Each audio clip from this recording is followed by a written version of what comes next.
sponsored by JMR Rentals, professional digital cinema and broadcast rentals in Brooklyn, New York. To find out more, visit their website, jmrny.com.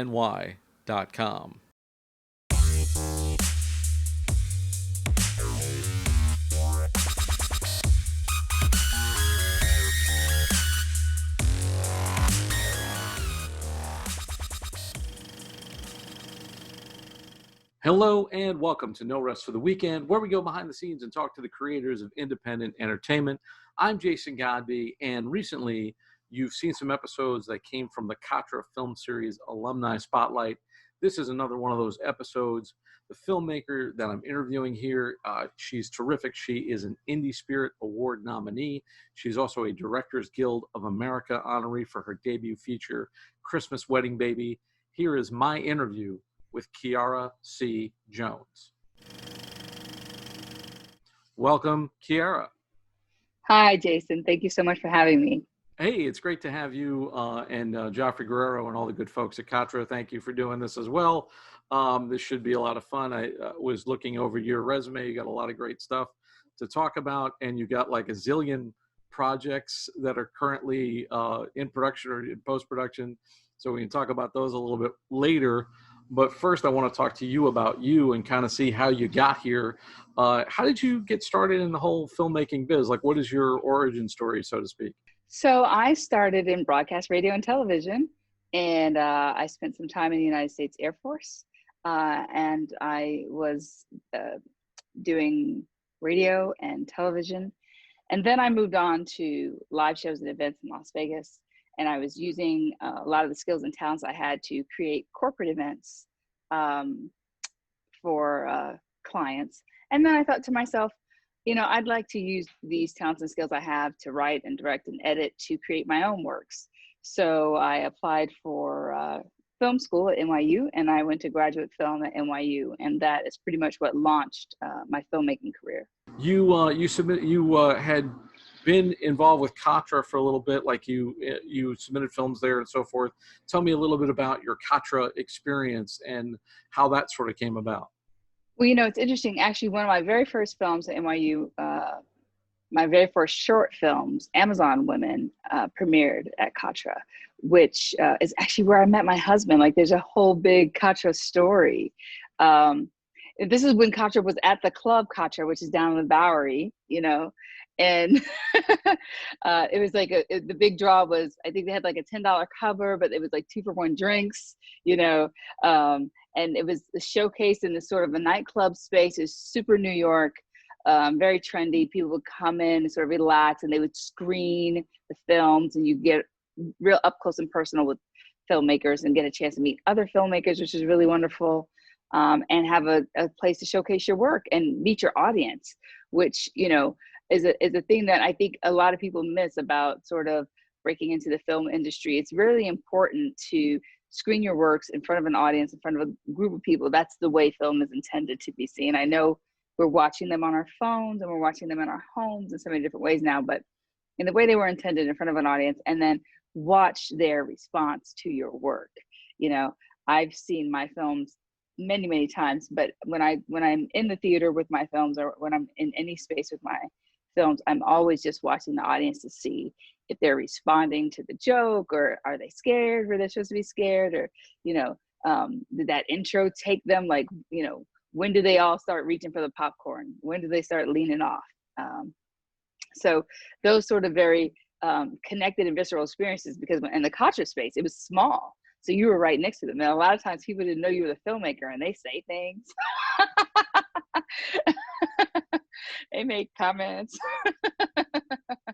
Then you stand up, you know, go up to the front after the film is done. They're like, oh, yeah. I'm like, yeah, we'll talk. I'd love to discuss that further with you. So yes, that's basically where I started. And their festival has grown much bigger since then. And, you know, my work has grown with them. So I wanted to ask you, for, you know, in this weird climate that we're living in with Katra and other film series going virtual, you know, with different film festivals, we're actually covering a bunch of them the next couple of months that are going virtual. How do you see it, and what would you kind of pass along to filmmakers who are thinking about, submitting to a film series like Katra, or, just trying to figure out where their work belongs these days? I think it's really important to get your work out. At the same time, I also think it's important that you're figuring out what's the right space for your film. It's interesting. I just went through IFP week with a documentary I'm working on called Women on the Outside. And we met with a bunch of festival programmers, studio programs, like all these different industry people. And they were constantly asking us, well, what do you want for your film? And I finally asked one of them, why do they keep asking us this question? Because kind of everybody wants the same thing. Like, you want a huge premiere at a big festival, then you want a theatrical release, then you want to get a bidding war going, and then you want, you want to broadcast, and you want a VOD, and SVOD, and we want everything. What do you think we want? And what the answer that I got was, it's really about, do you know where your film belongs in this space? It is not that every film belongs sort of, in every library on every shelf. There's certain spaces where your film's going to be, more respected and appreciated, where your audience is going to be more connected to the work, where you're going to get the type of visibility that you want. It doesn't matter if you're all over the space, like in a big market. Let's say, God bless it, you get a Hulu. But if you don't have the ability to market your film and connect to the audience and drive them there, it doesn't matter that it's there. Whereas you could go to Southern Fried Film Festival and get 100 people in the room and really, really get your work seen and get those connected fans to your work, which is important early on. So it's hard to judge in the digital space, I would say. If we were talking about festivals, I could tell you, some festivals are really great. They really respect filmmakers. They take care of them. Some film festivals are like, yeah, you can go and you're going to be a tiny minnow in a big ocean. And those are choices. I don't know that anybody really knows in the digital space how to address what it means to be in a festival and how the festivals are running their digital space. It's so new. I feel my heart bleeds for filmmakers who whose work is coming out right now, just like kids who had to graduate this year, all those things. You missed your prom, and all, it's kind of all of that for filmmakers. And I feel it vehemently. We were blessed with the doc that I'm talking about, that we got out. We finished principal photography right in January. We were just saying, I think, you never finish a doc, right? You run out of time or you run out of money. But I think we come to the conclusion that we have our story and we can stop. And I'm so glad we did, because COVID changed everything for so many people. Okay, so back to your question about the digital space. I would say this: no matter what festival you go to, it's still going to be your responsibility as a filmmaker to market and get your film to audiences. Even the Katra Film Festival, they're great. They give you great promotional materials, but it's going to be your responsibility to send out those blasts and to engage your network and to connect to, all of the sort of entry points for your film and figure out how many different ways can I get people drawn to this work. And that's any festival. It's any festival, live or streaming. But I would say in the streaming space, it's going to be even more important. One benefit I did note about the streaming space is a lot of the festivals are giving the filmmakers their numbers. Okay, let's say I had my film, I'm talking a lot, please slow me down if you want me to. My film, Christmas Wedding Baby, was on Netflix. I don't have any sort of metrics about how the film did once it got there. How many people saw it, how many people watched it all the way through. As a matter of fact, a third party company came to me and was like, you can pay us and we'll crack that and tell you. But I'm a filmmaker, I don't have money for these things. Anyways, the festivals are sharing those metrics. They're letting the filmmakers know how many people clicked on their films, how many people watched it all the way through, how far they got, So, that's a different kind of information about your work that makes it valuable to participate. And if you are in one of those situations, I would ask the festival if they would provide that to you. Make sure you get the Q&A. They are doing Q&As, and they are, some of them are pre-recording them. but we're doing Zooms. You can have your film screen and then do a live Zoom afterwards and have an opportunity to meet and greet your audience and get some live feedback. I think everything you said is, what I'm seeing, and I've been talking to a lot of people about, what is your film festival doing and how are you guys coping in terms of streaming, as opposed to having a physical event. And, there are no clean cut answers. What you just talked about in terms of marketing, I think that's the hardest thing in the world, especially for filmmakers. We are not, by and large, we're not marketing social media geniuses. And, you don't figure into the filmmaking budget a lot of times publicity, it costs enough just to submit to film festivals and get your film. It's like, yeah, I got who's going to see it? Oh, now I got to pay more money and get more promotion and do Facebook and Instagram boosted posts and see if I can get somebody. And it's expensive and exhausting, So were there any types of things that you were able to do in that regard that kind of got more butts and seats for you or got more views for you personally? Like, was there any method that you used to market your film when it was in a festival? I think, you have to not be modest. You have to call your friends and family and tell them, I need you to come to this film. You have to say out loud, because people will think, oh, she won't mind. No, I do mind. It's really important to me. I need you to come. I need you to show up, and I need you to bring a friend. Because people assume, oh, this person, the other people are coming and all that other stuff. No. I need you. So you have to kind of like, I would start there with your direct network, and then just really engage them to reach out to other people and say, I need you. The same way you said to them, you have to ask them, hey, I need you to touch 5 people and say, please come to the screening, or please buy a ticket to this screening. If you saw me in the street at a club, you would buy me a drink. It's the same thing. Like, please come and support my work. We get so, sort of self-conscious about that, like, I'm an artist and you should appreciate what I'm doing and I shouldn't have to beg and all that kind of stuff. You have to throw all of that out the window in regards to building your network and building a foundation for your film, because those people that see your work will tell other people and other people. And if nobody's ever heard of your film, but you're the one film at the festival who had 100 people download and play through, that's going to get somebody's attention. That's going to get a programmer's attention. That's going to get a sales agent's attention. You know what I mean? So, this is your opportunity to actually push your film. And it's not expensive, time consuming, but not expensive. Not expensive to tweet about it. Not expensive to make Facebook posts. Or you can find a friend or somebody who is really impressed with you. That person who's always like, I just love what you do. And be like, can you be my Facebook person? Can you just, here's my account. Can you just post every day and, try to get, put this information out and that sort of thing.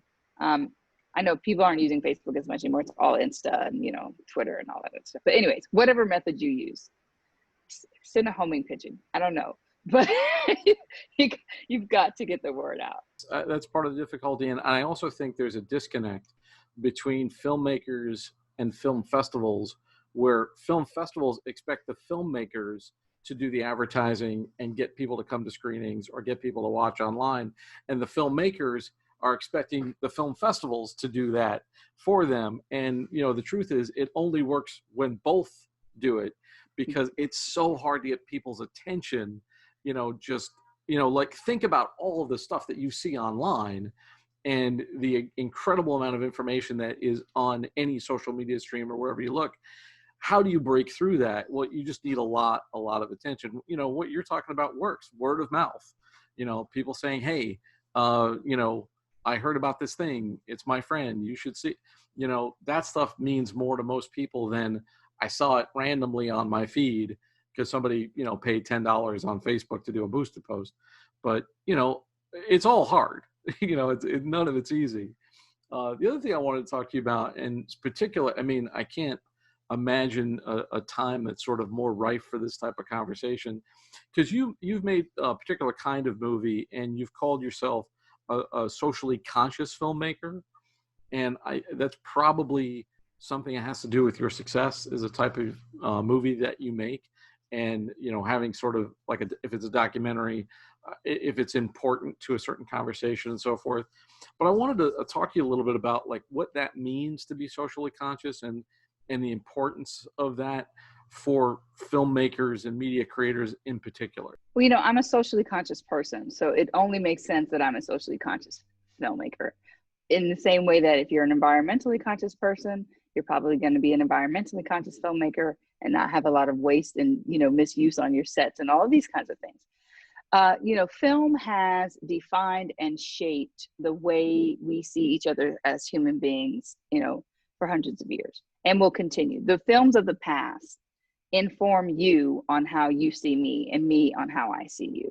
People who've never met a woman of color, a Black woman, a Black American woman before, you know, will think, oh, you know, I've seen, let's say, the Cosby Show, so now I know something about what a Black woman is. That may be their one and only impression of what that is. Unfortunately, the Cosby Show was an anomaly in the space, especially for people of color, that had positive imagery. Most of the imagery that America exports about people of color is negative. We're often shown as, you know, thugs and hoodlums and, you know, less than and worth nots and all that sort of thing. So I'm socially conscious specifically in the fact that I make documentary films like 21 and Done, that's talking about an issue that's affecting an unrepresented community, people who are aging out of foster care, who don't have a voice, who need their voices to be amplified through media so that people can understand what they need and how they can better be served by the greater good. I'm also socially conscious in making a film like Amazon Women, which is just about two women living in New York, exploring the ideology of their sexuality. But it's the visualization of these women that is different than what is normally portrayed. And in that, I have now made a new statement to the film community, to the world, about what is a Black woman. The challenge is we don't get the privilege of perspective as people of color in cinema. The perspective is skewed, and it's been skewed for a very long time in one direction. We need to have a multifaceted vision and view of what it is to be lots of things, not just people of color. I say women and people of color because that's my thing, but lots of things that just have not been accurately portrayed in media and deserve to be explored. And to me, that's what it means to be socially conscious. Are you thinking about the impact that your work is going to have, not just in the now, but for the many years to come? Because once you create your media, it's going to live in the film library forever. It's going to live there forever. You know, that's why we go back and we look at Breakfast at Tiffany's and we go, oh my God, what is Andy Rooney doing? Like, what is happening there? Like, who thought that this was a good idea? I mean, you know, you're almost like, you're just aghast, clutch the pearls at how could anyone have ever thought that this was a good idea? But they did. That was their truth at that time. What is our truth now, and who gets to define what that truth is? You know, that's sort of the space that we're in. And I'm staying in consciously when I'm choosing projects to make, when I'm choosing projects to support as a producer, as I'm writing projects, you know, in every facet of my filmmaking, I'm consciously thinking about what does it mean now, and what is what I'm making going to say to people in the future. With Twitter and social media and the way consciousness is changing all the time, for someone like myself, if I'm trying to make a movie and write, you know, if I'm trying to write for somebody who looks like you, or if I'm trying to, you know, get out of my own experience, is there any advice that you would say for someone like me, or someone who says, hey, I want to be more socially conscious, or I don't want to just write about people who look like me? What can we do? You know, the beautiful thing about humans is we're all humans. You don't necessarily, it's almost not necessarily in the writing, it's in the casting. You know, if you write a character and you know, Bob is a mailman, Bob the mailman can be, He can be a Latino, he can be disabled, he can be Black, he can be any, he can be anything. He can be gay, he can be anything. Now, the writer people, I'm not talking like that, because I understand, like, the writers will say, you must be so specific in your writing that there's no other way that your character can be portrayed than the way that you put it on the page. That being said, we have problems throughout this industry. One, people are not writing these mis and underrepresented characters. Two, when the character is nondescript, they're not being cast, So I mean, and then, it's just like, it goes on and on and on with the problems of this industry. So if you do want to reach into other areas, ask an expert, find a person who is of that, and engage them the same way you interview for a documentary, or just research. Like, if you were gonna write a film about a jewelry thief, you would probably find somebody who robbed some jewels and ask them, how do you do it? Why do you think you would just be able to write an authentic experience from someone else's culture without immersing yourself or engaging or interviewing people from that culture and finding out their truths and realities so that you can impart them into your work? Yeah, I think it's all about taking advantage of the tools that you already have to broaden your scope. And it's just going to make you a better filmmaker and storyteller. Yeah, I think that's excellent advice. I've had that experience myself, where I've written for characters and either changed the gender of the character just because I met, it was originally written for an actor, and I met an actress who I thought would be great for the part, and then I realized it didn't really matter the gender it didn't have to be a man. And I've had the also experience where I wrote a short film called Thug Number 3, which is about a young Black actor who gets a part of Thug Number 3 and has to deal with being cast as a stereotype. And that came from an experience where I was talking to that person who was going to, who eventually played that part, about his experience. And, when I wrote the script, I sent it to him. I said, hey, does this ring true? Because if it doesn't, we're not doing it, because I don't want to be that guy, but I think it's hard for people. I think it's hard for people to reach out. I think people feel embarrassed about it. I think there's a certain amount of fear associated with it. And you don't want to be like, hey, you're a Black woman. Obviously you've had every experience, you know what I mean? Like, you don't, as nice as it is to be asked, it's also like, you don't want to be seen as the sum total of a people, like the representation of that, particular community. So, I didn't say it was going to be easy. I did not say, okay, I am writing right now a continuation of Homer's Odyssey, right? It is the Odyssey after Odysseus comes home, kills all the suitors. It's from the feminine perspective. It goes into Penelope's journey. Why am I writing this? Because when I read the Odyssey when I was in middle school, I just thought about this woman weaving this damn tapestry. And I'm like, the whole time we're talking about him, I'm like, what is she doing at the house? What is going on with her? I was very, very frustrated that I didn't get a chance to know more about her.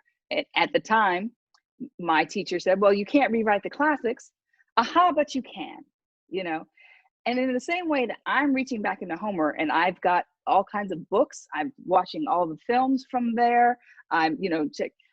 Because though I'm writing a character from my own voice and moving the story forward, I want to be authentic to the place where the genesis of the thing, it would be remiss for me to think I could just either just take it from my memory or for the few experiences that I had, when I was, 14 years old and jump off a cliff with that. People would immediately come for me and be like, you're off track. You don't know what you're talking about. Where you? It's the same thing. It's the same thing. It's the same thing. Like I said, I didn't say it's going to be easy, but if that's the work you want to do, you're going to have to put in the work to do it. I think that we are far more talented and capable than we give ourselves credit for in our abilities to reach out to one another as human beings and tap into the soul spirit, even in that piece, it's written, from that time, but the story is about a woman whose husband has come home after a long period of time and they are disconnected. They don't understand each other. They're not the same people that left each other 20 years ago. The sun has grown. And how do those two people try to find their way back to each other? That is a universal human story. So many people can relate to this. That has nothing to do with Ithaca and God. And, that's just a man and a woman. People walk around their house passing like two ships in the night every day. This is a very human story.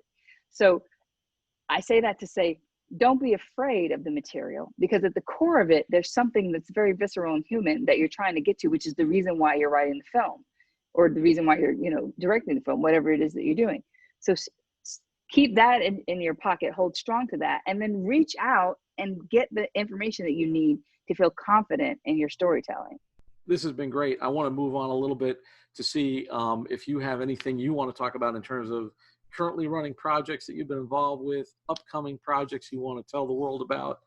Is there anything that you want to brag about? Feel free to drop names and everything like that. Well, we had a film premiere at Sundance, Premature, which is on Hulu now. Rashada Nestor Green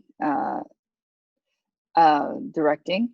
And like I said, I'm currently working on Women on the Outside. I'm developing this Odyssey script that I told you about. That's where we're in the writer's lab. I'm having a reading next week, which is crazy. And a bunch about, I have this project that I'm in love with about a stockbroker who grew up in the projects on the Upper East Side, which people say, projects on the Upper East Side. Yes, there are projects, people, on the Upper East Side. And he's trying to balance the dichotomy of, the fast money world he's in now versus, the systematic oppression that he grew up in. So yeah, I have a lot of, I'm going to keep making projects, and I'm going to keep doing the work, and I'll see you guys out there. Excellent. So for those, I'm going to wrap up, but for those who want to know more about you and catch your work, where can they find you on the web? You can go to www.cultivatedfilms.com. Cultivated Films is my Facebook, which I don't use that much. Cultivated Films is on my Twitter, but if you Google Cultivated Films, you'll find me. I'm there. Thank you so much. This was a great talk. Thank you, Kiara. And for the Katra Film Series and Behind the Rabbit Productions, I'm Jason Godbey. For more Katra Film Series, you can find more information on their website, katrafilmseries.com, and follow Katra Film Series on social media. You can also check out my show, No Rest for the Weekend, at norestfortheweekendpodcast.com, or No Rest for the Weekend on your favorite podcast app. For the Katra Film Series and Behind the Rabbit Productions, I'm Jason Godbey. Thanks for joining us. We'll see you next time.